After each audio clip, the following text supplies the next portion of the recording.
de suite d'écouter l'un de nos observateurs. Il s'agit d'un jeune homme qui se prénomme Abdelnour Benkrid. Il fait partie de cette jeunesse frustrée algérienne qui représente aujourd'hui un tiers de la population. Et vous allez l'entendre, lui, il veut aller jusqu'au bout de la révolution. Pour nous, les jeunes, on croit que si le gouvernement ne change pas de point de vue, ne change pas sa façon de se comporter avec nous, les jeunes, eh ben, ça va se passer comme pour la révolution égyptienne, comme pour la révolution tunisienne. On va aller au bout de cette révolution parce qu'on veut du changement dans notre pays. On veut que ça change et on veut du changement. Ça y est, on a marre d'être à l'écart. On a vraiment marre d'être à l'écart. Et aujourd'hui, on veut se faire entendre. Comme pour la révolution égyptienne, comme pour la révolution tunisienne, on veut aller au bout, on veut que ça change. Donc il faut que cet état change d'état d'esprit, il faut avoir un petit peu de considérance pour nous. Voilà ce qu'on veut. Karim Bouaziz, il en a marre, ce jeune, il fait partie de ces jeunes qui sont diplômés, qui ne trouvent pas de travail en Algérie. Pourtant l'Algérie est un pays riche, très riche, en pétrole, en gaz. C'est pour ça que c'est presque une insulte dans un pays aussi riche de mourir de faim ou qu'il y ait cette précarité ou cette misère. Les jeunes ne comprennent pas. Les jeunes ne comprennent pas, c'est pour ça qu'ils essayent de trouver d'emprunter des voies détournées pour réussir leur projet professionnel. Donc il y a des conséquences de dysfonctionnement. C'est pour ça qu'il y a une espèce de hiatus entre la population civile et entre l'État. C'est-à-dire qu'ils sont complètement déconnectés. Il n'y a rien entre eux. Vous ne partagez pas cette opinion apparemment, Ahmed Damani? Je ne partage pas cette idée qui court maintenant dans les journaux de dire que l'Algérie est un pays riche. Moi je suis économiste, l'Algérie est un pays pauvre. Parce que si on enlève à l'Algérie sa part de pétrole, elle serait classée à peu près au même niveau qu'un pays africain aujourd'hui de la zone du Sahel. Voilà ce que c'est que l'Algérie. Le problème de l'Algérie, justement, on n'en parle pas suffisamment, parce qu'entre autres, cette question de rente, c'est elle qui a en même temps embrouillé les choses en Algérie, c'est le fait qu'on a une économie qui est totalement dépendante de ses ressources pétrolières.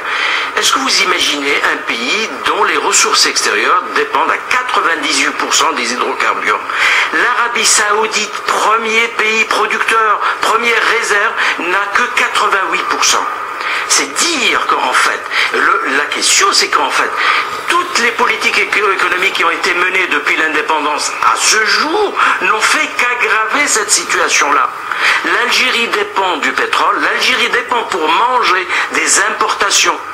On importe quasiment la moitié de ce qu'on mange.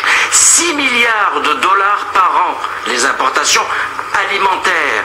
Vous imaginez que du jour au lendemain, il n'y ait plus de ressources pétrolières. Qu'est-ce que ça va devenir? Oui, mais au jour d'aujourd'hui, il y a des ressources pétrolières, il y a de l'argent de ce pétrole et de l'argent qui revient à une portion congrue de la population qui n'est pas redistribuée. Deux façons dont cet argent-là est utilisé. Il y a une façon qui a été utilisée du temps de Boumedienne, de Chedli et qui en continue aujourd'hui, c'est de quelque part d'acheter la paix sociale, c'est-à-dire véritablement de verser de la rente et essayer de...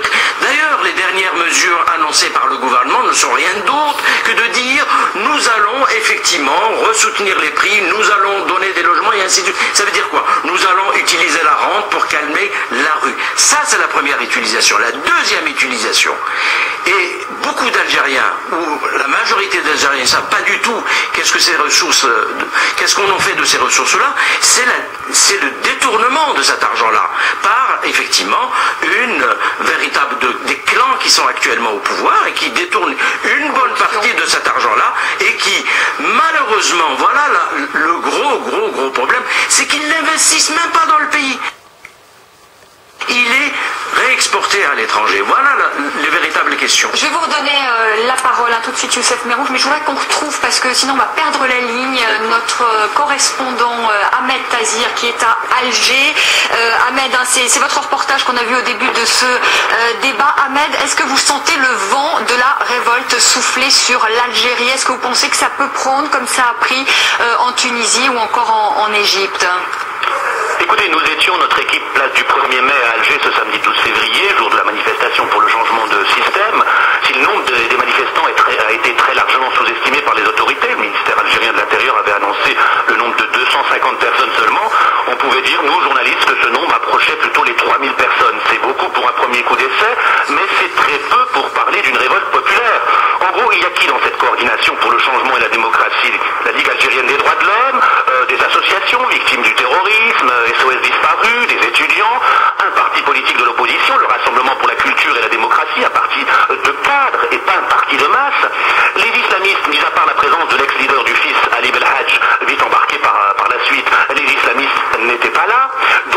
coordination pour le changement et la démocratie, combien de divisions? Eh ben, pas beaucoup. Et c'est là que le bas blesse. De plus, nous avons discuté avec les voisins de la place du 1er mai pour avoir leurs sentiments sur la marche. Il y a débat. Cette marche ne faisait pas toujours l'unanimité. Beaucoup, couteau calme, retrouvés après presque une décennie de guerre civile, elles ne veulent pas retrouver le chaos. C'est souvent le cas des 50, 60 ans, ils ont souffert, ils veulent rester tranquilles. Et en plus, l'Algérie n'est ni la Tunisie, ni l'Égypte. Si elle a en commun le chômage, la corruption et un pouvoir autoritaire, elle connaît une grande liberté d'expression, notamment dans la presse écrite, indépendante, privée. À Liberté, le caricaturiste Dilem peut croquer avec délectation le président Bouteflika. Sur El Watan, le chroniqueur Chawki Amari s'en donne tous les jours, à cœur joie. Donc, ça n'a rien à voir avec la Tunisie. Et puis l'Algérie, avec son gaz et son pétrole, vous le disiez, ont les moyens d'acheter la paix sociale. Après la marche du 12, les autorités viennent de décider de débloquer 16 milliards de dollars pour les transferts sociaux, allocations, santé, logement. Par contre, un phénomène nouveau est apparu en Algérie, les immolations par le feu. Un jeune ou moins jeune en détresse pour se faire entendre va devant une préfecture, devant un ministère et s'immole ou tente de s'immoler pour crier son désespoir et de ne pas être écouté. Une vingtaine de cas depuis la mi-janvier, dont 4 décès. C'est dire que même s'il n'y a pas de révolte proprement dite, c'est dire l'urgence de la situation. Merci beaucoup Ahmed Tazir en direct d'Alger. Youssef Merrouche, vous ne craignez pas, vous qui appelez une nouvelle mobilisation le 19 février, eh bien, que l'État algérien achète à nouveau la paix sociale en baissant les prix par exemple des denrées de première nécessité, comme il l'avait déjà fait d'ailleurs au mois de janvier? Au fait, nous assistons à une dilapidation des biens publics, des biens de l'État. Jamais dans l'histoire de l'Algérie indépendante, l'État n'a été aussi riche qu'aujourd'hui et la population aussi pauvre. C'est-à-dire, nous avons plus de 200 milliards de dollars dans les réserves de change et la population est dans une situation catastrophique, une misère sociale au point où les gens s'immolent, c'est devenu quelque chose j'allais dire, quotidien. Alors, je reviens justement sur la question, tout à l'heure, on m'avait parlé sur les députés. Alors, je reviens parce que c'est important, il faut savoir que l'État algérien, au moment où le baril de pétrole coûtait plus de 100 $, la loi de finances était calculée sur la base de 19 $. Et les députés du RCD n'avaient pas arrêté de dénoncer tout cela. Et au point vous ne répondez pas là à ma question. Oui. Ma question est que vous ne craignez pas que l'État algérien achète la paix sociale? Justement, j'y arrive, madame. J'arrive en vous disant que voilà, l'État algérien est capable de tout faire. Il y a une déconnexion totale entre l'État algérien et la population. La paix sociale? Non, parce qu'il y a un mouvement de résistance qui est en train de s'organiser à travers des organisations politiques et syndicales et associatives. Il y a une résistance. Vous savez, madame, l'année dernière, il y a eu plus de 9700 émeutes. Cette année, ce n'est que le début et justement la coordination nationale qui s'est constituée, justement, c'est pour poser les questions politiques pour demander le départ du système. Et moi, j'aimerais bien entendre les personnes qui sont là. Non, c'est quoi votre position, monsieur? C'est quoi votre position? Est-ce que vous êtes pour le départ du système ou pas? C'est ça la question. Oui. Vous savez, le passé, on pourra en parler, mais après le départ du système. En fait, vous répondez pas. Non, je réponds. Parce que c'est la question de ça. Ne vous cachez pas. Je ne cache pas. Est-ce qu'en 99, vous avez soutenu le système, vous et votre président? Vous me laissez parler? Oui, bien sûr. Bien sûr. Mais justement, moi, je voudrais qu'on revienne sur le système, ce qui est exactement le système en Algérie. Alors, tout à l'heure, Hichem Aboud a commencé à en parler. Ce ne sont pas des manifestations finalement contre Bouteflika, vous nous l'aviez dit, comme on a pu le voir en Tunisie contre Ben Ali ou en Égypte contre Hosni Moubarak, mais contre le système. C'est quoi ce système en Algérie? C'est finalement le sentiment, est-ce que c'est vrai de dire que le président est une marionnette de l'armée et que ce sont les généraux qui tirent les ficelles? Non, maintenant on est loin de cette configuration. D'abord, le système algérien est un système complexe et opaque. Il fut un temps, il y a une dizaine d'années, on avait un cabinet noir qui dirigeait le pays derrière le rideau, qui désignait des marionnettes. Qui étaient donc les présidents successifs. Ce n'est plus vrai aujourd'hui. Une fois Bouteflika désigné, il avait fait de son premier mandat un mandat tampon. C'est-à-dire que il a essayé de se positionner, de se placer, et il a laissé le cabinet noir travailler parallèlement. Arrivé le deuxième mandat, voyant que le président échappait à leur contrôle, ils ont ramené un candidat qui n'avait nullement l'étoffe d'un chef d'État, qui était désigné dans un premier temps chef de campagne électorale du président Bouteflika pour le premier mandat, par la suite était son directeur de cabinet, par la suite était son premier ministre, et le jour où le cabinet noir lui avait intimé l'ordre, je dis bien intimé l'ordre, et non pas lui avait demandé de se retirer pour faire de lui un candidat rival à Bouteflika. Ce candidat n'ayant pas fait le point, Bouteflika a laissé le cabinet noir mené par le général Lamari et le général Khaled Nezar donc œuvrer pour placer leur candidat. Et entre-temps, le cabinet noir s'était divisé. Il y avait ceux qui étaient pour le candidat Benflis, d'autres qui avaient peur pour leur poste, donc ils voyaient que ça ne pouvait pas aller. Est-ce que cette division existe encore aujourd'hui? Alors aujourd'hui, le cabinet noir est disloqué. Pratiquement, il est. Mais est-ce qu'il y a des divisions, par exemple, au sein de l'armée? Alors, qu'est-ce que nous avons aujourd'hui au sein de l'armée au niveau du commandement? Parce que quand on dit le système en Algérie, c'est quoi? C'est l'armée, le système? C'est un système complexe entre l'armée et une partie qui est entre les mains du président Bouteflika, qui a centralisé parce que voulant ne pas être le président, un président à 3/4, il veut être un président à 100%, il a réussi à monopoliser une bonne partie du pouvoir entre ses mains, mais entre-temps, reste un rescapé du système, du cabinet. Laissez-moi terminer s'il vous plaît. Un rescapé du système. C'est le patron des services de sécurité qui, lui, a échappé à la purge. Le général Toufik, donc, a échappé à la purge et il fait, en quelque sorte, contrepoids. Cependant, ceux qui parlent d'affrontement, voilà, mais elles ne sont pas parents. Ceux qui parlent d'affrontement se trompent parce que les deux hommes ne s'affrontent pas. C'est-à-dire, on joue sous table, on joue plus franc jeu. Pourquoi? Parce que le président peut, de signature, limoger son patron de service de sécurité, et le patron des services de sécurité peut aussi dégommer le président. Est-ce que le peuple peut finalement jouer de cette division-là? Non, le peuple, enfin je vous ai dit aujourd'hui, c'est pas une marche pro-RCD ou pro-FLN. De toute façon, le peuple est au courant de tout ça.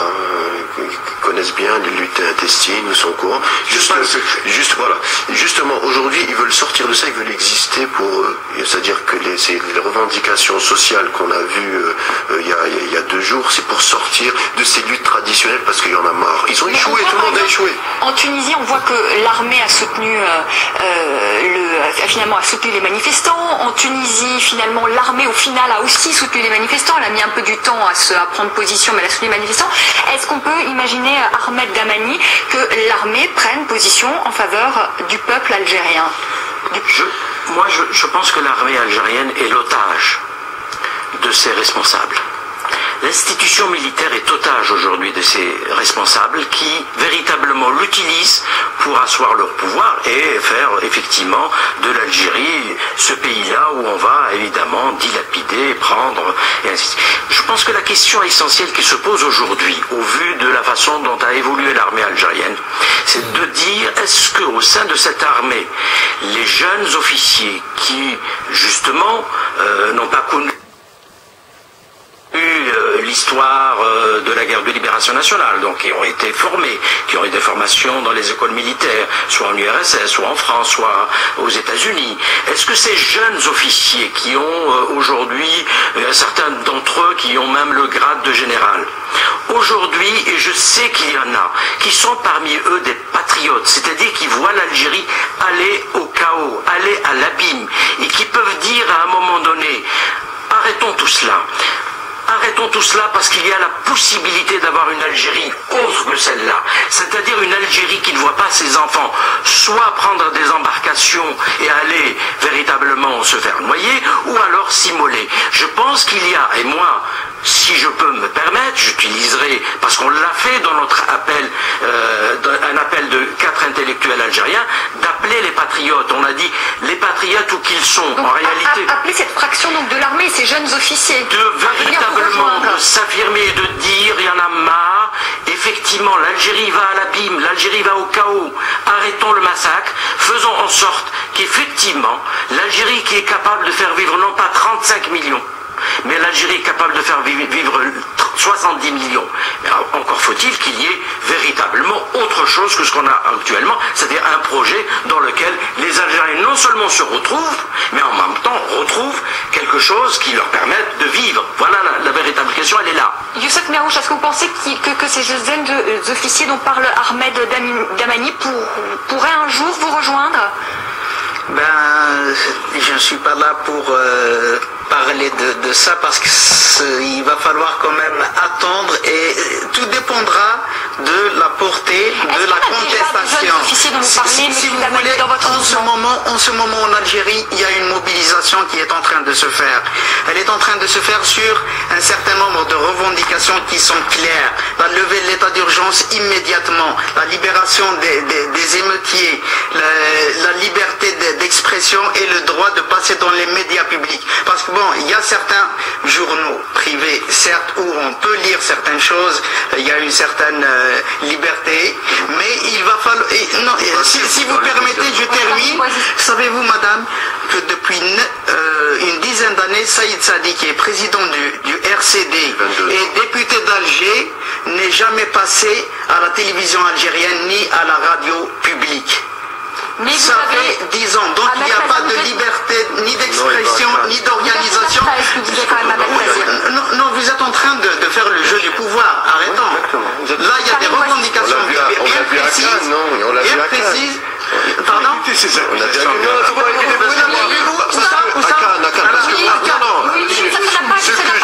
Ce que je veux dire, mais vous dites des choses vraiment... Vous roulez pour qui, monsieur? Pour moi-même. Non. Je vais expliquer dans 2 minutes. Je sais bien, comme le monde... J'allais pas parler de cadre, je vais l'expliquer à monsieur. C'est la marche des c'est pas une marche pro-RCD, c'est pas une marche pro-parti, c'est une marche pour le peuple algérien, parce que le peuple algérien a compris que vos partis roulaient pour le système. C'est aussi simple que ça, ils l'ont compris. Les Algériens sont pas aussi bêtes. Vous êtes du système, je connais ce genre de réaction. Ces accusations infondées, c'est pas bon. Les accusations à la calomnie font partie. Moi, je parle de fait. Moi, j'aurais une dernière question pour clore ce débat. Arrêtons là cette petite polémique. Est-ce qu'on a raison d'avoir peur des islamistes en Algérie? Est-ce qu'ils pourraient récupérer le mouvement qui est en train de se mettre en marche, Ahmed Dahmani? Non. Il ne faut pas avoir peur des islamistes pour 2 raisons. D'abord, ils n'ont absolument aucun cadre organisationnel et les seuls cadres organisationnels islamistes, ils sont avec le pouvoir. Donc, de ce côté-là, il n'y a pas...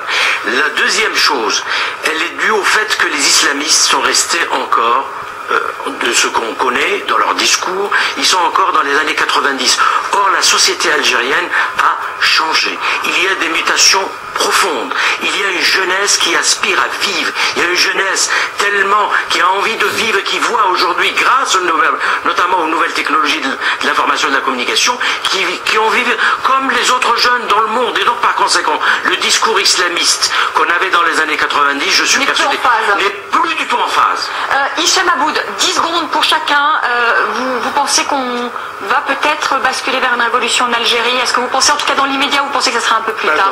Pas dans l'immédiat. S'il y aura un changement, le changement pourrait intervenir autrement, il pourrait intervenir de l'intérieur. Personnellement, je vois, si on veut faire un changement, il faudrait passer par les urnes. À travers l'Assemblée nationale, si on aura des élus de la trempe de M. Aït Hamouda, du RCD, je ne suis pas du RCD, mais si on aura des députés de sa trempe, on peut changer le système.